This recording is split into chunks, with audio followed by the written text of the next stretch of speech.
Bonjour mes chéris, Marie-Josée Saint-Laurent Notaire, pas ordinaire, et bienvenue à cette chronique. J'essaie de grossir l'image parce qu'elle m'a joué un tour, la machine.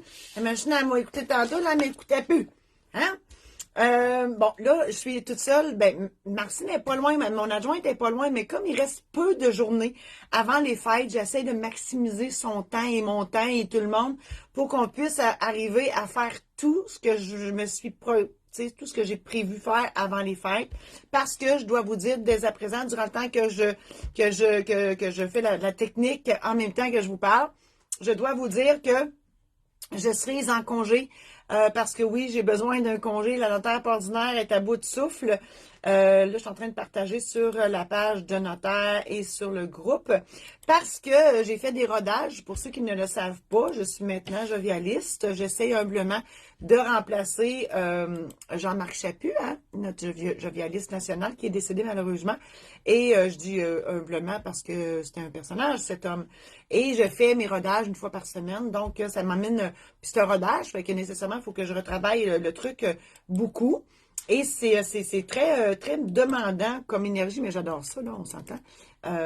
Et donc, je serai absente. Ben, je vais être sur les réseaux, inquiétez-vous pas, je vais continuer à faire mes petits mots drôles puis tout, parce que ça, je peux pas m'en empêcher. Mais la chronique notariale va avoir un congé jusqu'au 12 janvier. Donc, je serai de retour le 12 janvier. Et Martine, elle m'écoute de l'autre côté. Martine, avant que je l'oublie, il faut que tu me fasses une pub. Je me rappelle plus si on l'a fait. La pub pour dire qu'on revient le 12 janvier. Je pense qu'on l'a fait, mais j'ai tellement d'affaires dans la tête, c'est hallucinant. Alors, aujourd'hui, ce que je vous propose, parce que vous savez maintenant que les chroniques notariales, je reviens dans mon perso, c'est mes anecdotes qui se sont réellement passées dans mon bureau. Il y en a des drôles, il y en a des moins drôles. Celle-là, elle est touchante, abracadabrante, elle est vraie. J'ai changé les noms, mais toute l'histoire, elle est entièrement vraie.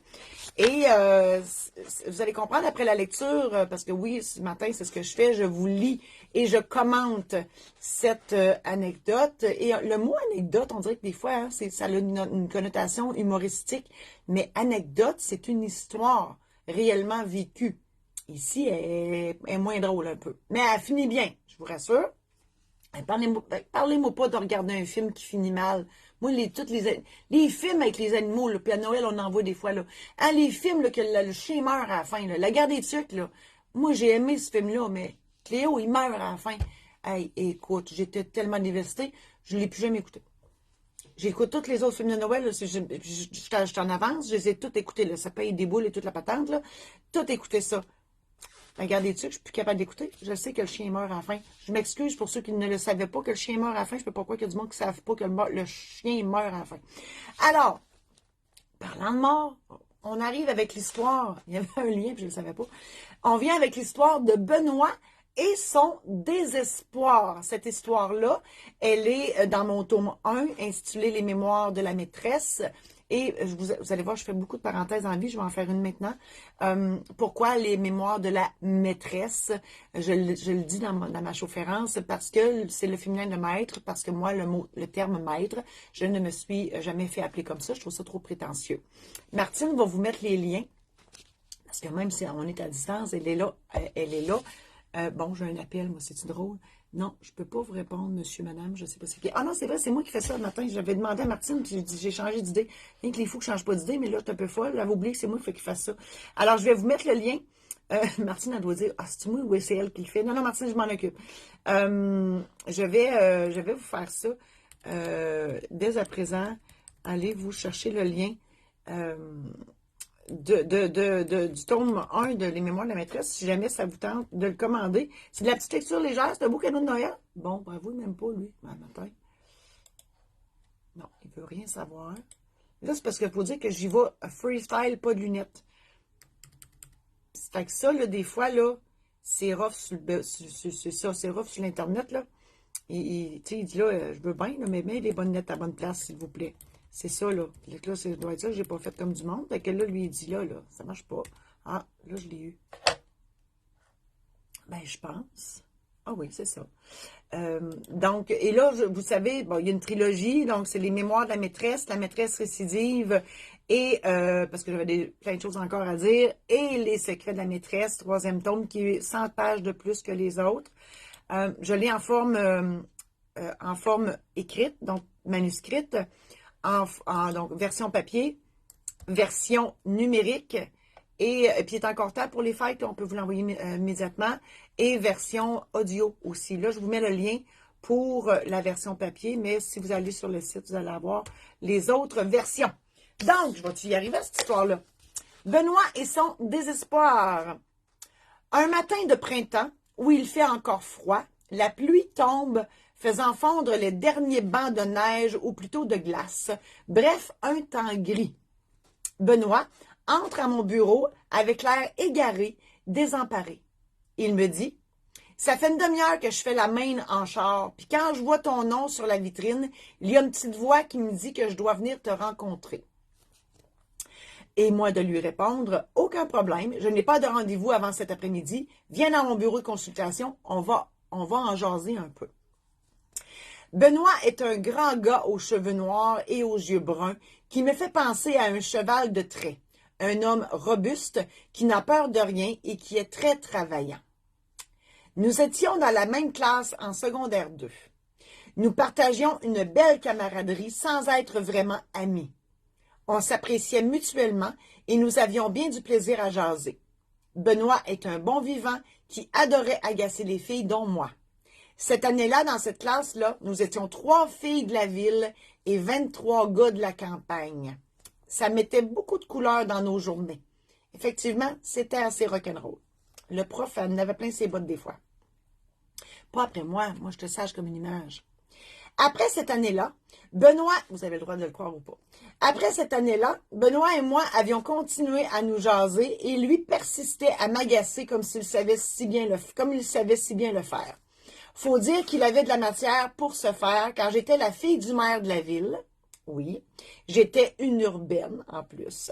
De plus, je portais un corset orthopédique en gros plastique rigide pour soigner une scoliose que j'ai eue tout le long de mon secondaire. Confidence matin. Hein? Les moqueries n'étaient jamais mal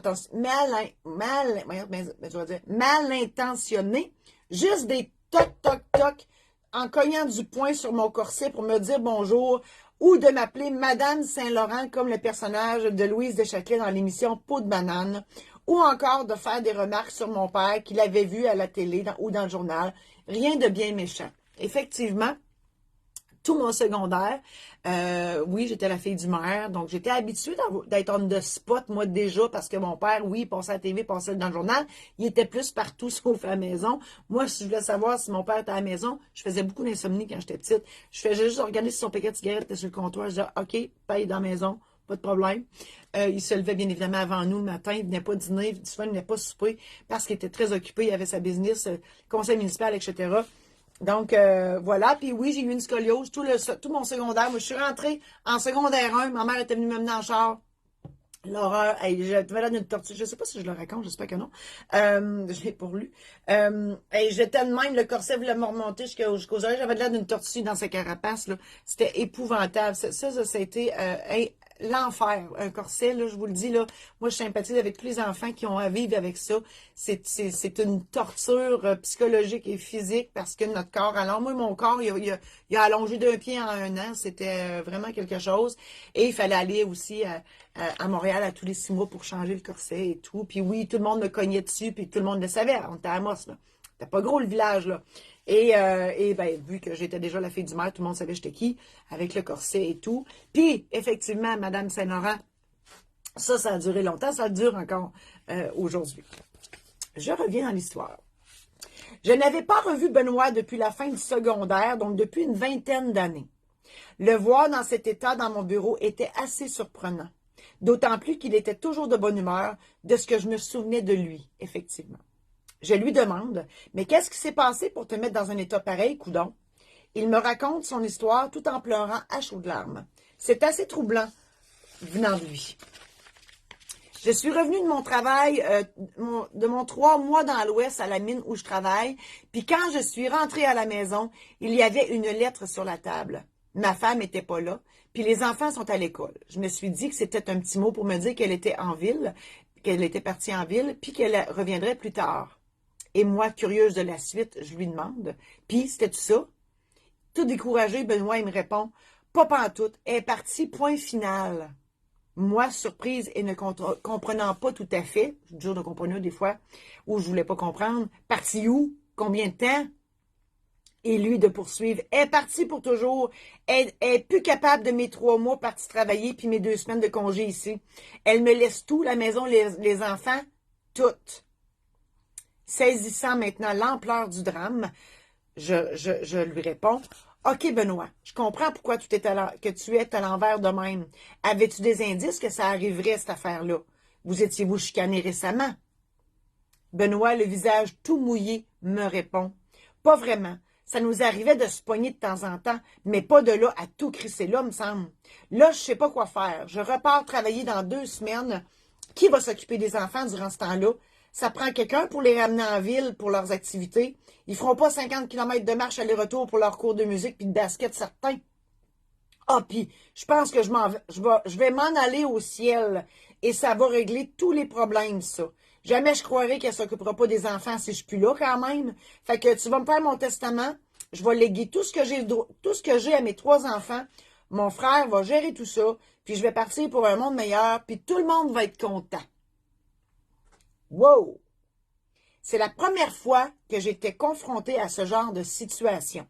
Qu'est-ce qu'on est supposé dire à quelqu'un qui veut s'enlever la vie? D'autant plus que je connais Benoît et que je ne veux pas qu'il nous quitte. Non, non pas que je m'en préoccupais moins si c'était un étranger, là.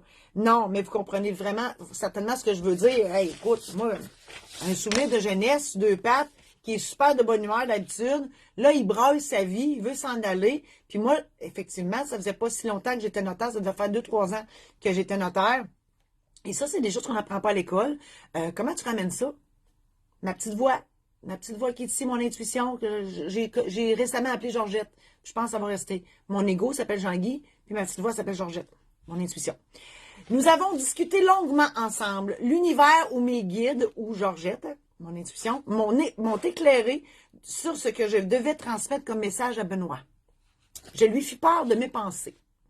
Tu peux pas t'en aller de même, Benoît, voyons donc. Tes enfants ont besoin de toi. T'es leur père, pense-y. Si toi, t'avais pas eu ton père pour grandir dans ta vie, puis en plus, c'est même pas sûr que la mère va revenir. D'ailleurs, tu sais même pas elle est où.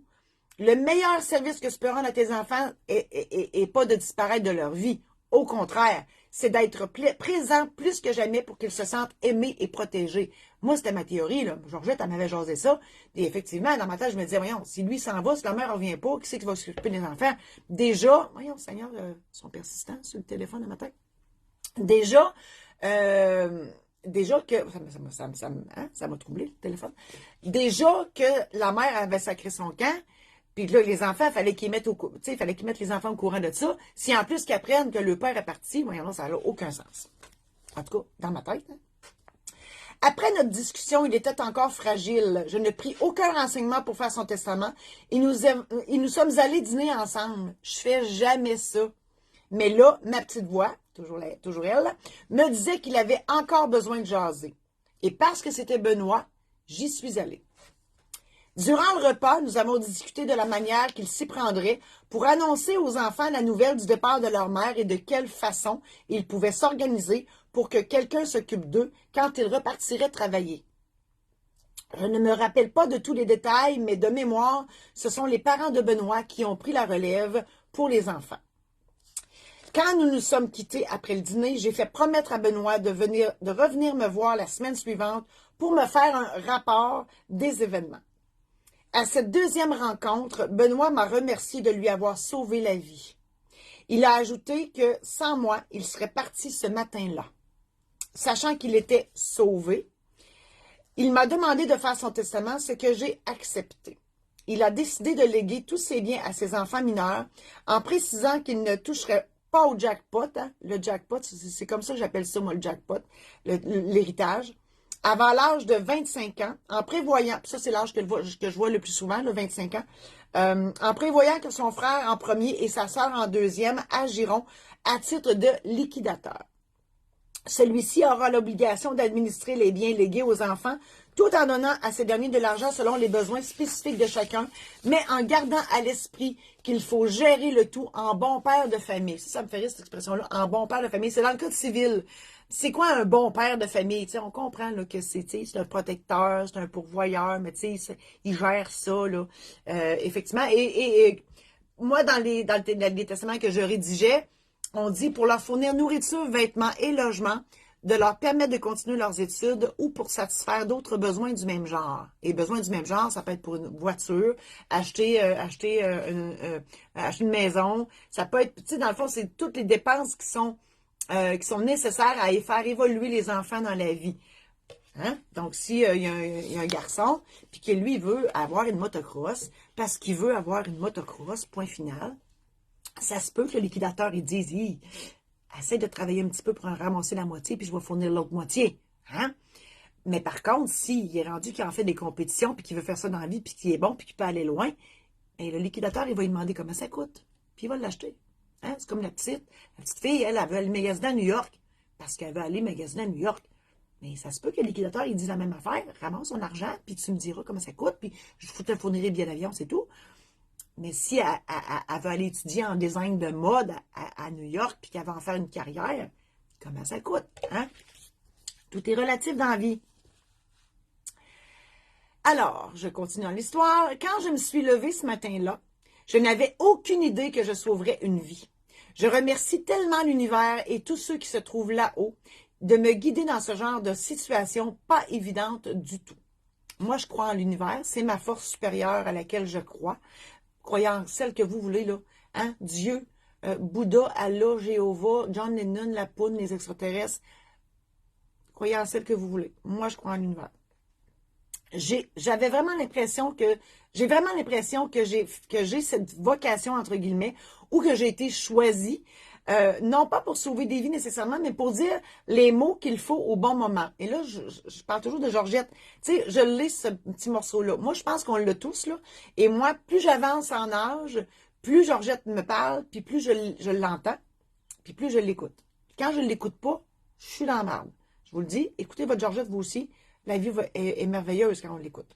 Ma profession de notaire aidant, bien sûr, car ce ne serait pas la même chose si j'étais une douanière, mettons. C'est sûr que ma Georgette, je ne sais pas ce qu'elle dirait si j'étais douanière. Peut-être qu'elle me dirait qu'il y a un couteau dans ses poches, je ne sais pas. 20 ans plus tard, Benoît est revenu me voir pour me donner de ses nouvelles. Et tout allait très bien. Les enfants étaient devenus des adultes âgés de plus de 25 ans et tous étaient tirés d'affaires. Il en a profité pour faire des modifications à son testament pour remplacer son frère et sa sœur comme liquidateurs par ses propres enfants, successivement du plus vieux au plus jeune. Ça arrive souvent. Et effectivement, quand vous êtes rendu, parce qu'un testament, c'est pas vrai qu'on en fait un en vie puis que c'est fini, là. On en fait 3, 4. Moi, je suis rendue à 7, 8, là. Oui, j'ai eu une vie amoureuse trépidante. Je n'ai pas eu 25, on s'entend, là, mais un peu. Un peu, pas beaucoup, mais j'en ai eu quelques-uns. Et bon, qu'est-ce que je t'ai rendu, là, perdu le fil.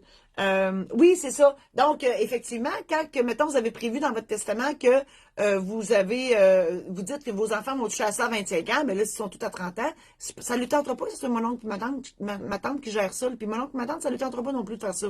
Donc, c'est là qu'il faut faire une modification. Et si c'est seulement ça qu'on modifie, ben ça se fait par un codicile, tout simplement. Quelques années plus tard, une des filles de Benoît a retenu mes services pour l'achat de sa maison. Quand elle est entrée dans mon bureau, elle m'a dit avec fierté, « Je suis la fille de Benoît. » Je ne sais pas ce qu'elle sait exactement de ma relation avec son père. Relation amicale, on s'entend. Mais une chose est sûre, c'est que je venais encore une fois d'avoir la confirmation que le fameux jour gris du printemps où Benoît est entré dans mon bureau, j'avais vraiment fait une différence. Non pas juste pour Benoît, mais pour ses 3 enfants aussi. La morale juridique de cette histoire, le notaire est le juriste par excellence pour la protection de votre patrimoine, consultez-le. Effectivement, le ou la notaire, on est là pour protéger votre patrimoine dans des situations précises. Le testament, c'est en cas de mort. Le mandat d'inaptitude, c'est en cas d'inaptitude. Le mariage, c'est en cas de rupture. Pour protéger le ou la conjointe défavorisée économiquement, c'est à ça que ça sert le mariage. Ou, si on ne veut pas se marier, on fait une convention d'union de fait qui a le même effet. Ensuite, ben, la succession, c'est sûr que là, on accompagne les gens pour protéger le patrimoine des héritiers. Hein? Donc, on est là pour protéger votre patrimoine. Et la morale philosophique de cette histoire, à trop avoir le nez collé sur l'arbre, on ne voit pas la forêt. Hein? Quand on voit ça, les hommes sont les hommes, là, ah, les petits chitis, les petits coquins, les hommes, eux autres, mon chum, le premier, ils voient ça ici. Moi, mon chum, si je dis, chérie, demain on fait ça, puis après-demain on fait ça, puis lui, il me regarde en voulant dire, mais oui, mais t'es un extraterrestre, bâtard, que c'est ça? Non, lui, il voit là. Hein? Lui, il est là. Il est dans lui, le moment présent, il croit ça, écoute, il est dans le moment présent tout le temps. Moi, écoute, je peux penser 1 an d'avance, moi. Lui, non, 1 an. Je l'aime, mon chum.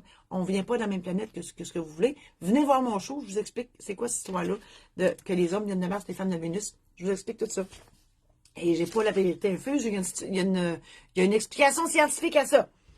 Ensuite, je dis, prendre du recul est la meilleure chose à faire avant de prendre une décision aussi fatale que le suicide.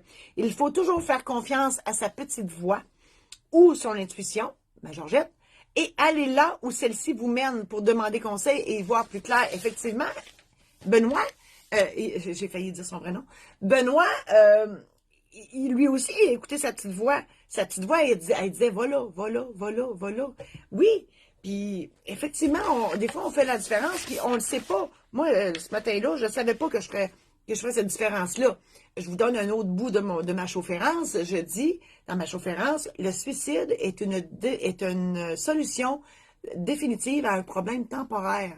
Donc, si vous êtes dans la détresse et que vous avez besoin d'aide, ben appelez, demandez de l'aide. On a encore besoin de vous dans cette vie-ci. Oui, tout le monde est précieux. Et non, le suicide, c'est pas la bonne solution. Ceux et celles qui est à l'écoute, que je salue, y a-t-il du monde qui me pose des questions? Moi, je vois rien là. Je vais aller voir dans ma page pro de Jovialiste. Donc, si vous voulez faire votre testament, moi, j'ai un outil là, pour vous. J'ai préparé un programme en ligne. C'est moi qui vous parle. OK? Vous mettez ça sur votre ordi, sur votre téléphone, sur votre TV. Et je vous raconte en long et en large chacune des dispositions d'un testament, les choix que vous avez à faire. Juste au niveau des funérailles, c'est un buffet chinois, cette affaire-là. Il y a énormément de choix à faire. Et donc, c'est ça. Fait que, juste, je vous jase tout au long. Vous le faites à votre rythme. C'est préparer votre testament dans le confort de votre foyer et à votre rythme.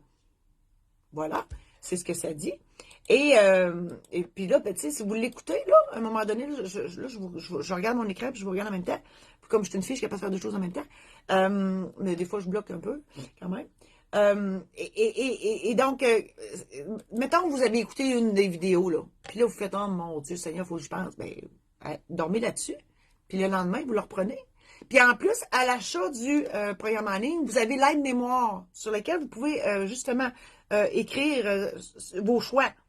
Vous m'avez regardé, là, puis là, vous dites, ah oui, ça, je le sais, là, ça, je sais que c'est ça. Toute l'aide-mémoire est là, puis on descend tout le programme en ligne dans l'aide-mémoire. Et si vous ne voulez pas avoir le programme en ligne, mais vous voulez quand même avoir l'aide-mémoire, parce que l'aide-mémoire, là, c'est ça qui va faire en sorte que vous allez avoir une idée claire de ce que vous voulez dire au notaire. L'idée, c'est de vous familiariser avec le jargon du notaire, puis de ne pas arriver là avec, tu sais, comme l'air d'un chevreuil avec devant deux lumières de char, là, de comprendre ce qu'il dit, de comprendre ce qu'il veut, de comprendre ce que vous allez faire là. Donc, le programme en ligne, l'aide-mémoire. Aide-mémoire, vous pouvez l'avoir seulement à part du programme en ligne, soit version papier ou version numérique. Donc là, je vais aller tout vous mettre les liens pour ça. Et voilà. Et je vous remercie infiniment parce que ce que je peux voir, là, il n'y a pas de personne qui pose des questions. Mais tu sais, vous pouvez me commenter, puis même après, une fois que j'ai fini, là, moi j'aime ça, avoir vos feedbacks parce que vous pouvez me le demander, là, c'est vrai là, que c'est une vraie histoire, puis blablabla. Puis oui, je peux vous le dire, là, ça arrive très souvent que Georgette me parle de même, puis que je perçois les choses. Puis mes livres sont remplis d'histoires où Georgette, c'est la vedette. Parce que oui, je perçois puis je suis une hypersensible, je perçois les émotions des gens. Donc, oui, ça transparaît beaucoup dans mes livres. Voilà. Alors, merci infiniment d'avoir été là aujourd'hui avec moi. Écrivez-moi vos commentaires. Vous pouvez me les envoyer en privé aussi. Ça me fait toujours plaisir. Remarques constructives aussi, parce que moi, je prends tout constructivement. Ça me fait toujours plaisir de vous lire. Donc, j'irai mettre les liens. Et j'en profite pour vous souhaiter de joyeuses fêtes. Soyez prudents. Profitez-en. Et je vous invite à visiter mon site internet marie-josée-saint-laurent.com pour tous mes produits. J'offre plein de choses, là. OK? Je suis plus notaire, là, mais j'ai changé de vie. Donc, tout est là. Je vous invite aussi à visiter mon site internet maison d'édition au singulier saint-laurent.com pour mes parutions, donc mes livres l'aide-mémoire. Je vous invite aussi, j'en profite, pour visiter le www.domaine-lamarieuse.com, mon site de chalet en Boiron. Donc, c'est un domaine de villégiature. Si vous voulez prendre un petit peu de temps pour vous, là, dans le temps des fêtes, c'est loué mur à mur, mais on a d'autres disponibilités en hiver. Voilà. Alors, merci infiniment. De retour le 12 janvier prochain. Joyeuses fêtes tout le monde.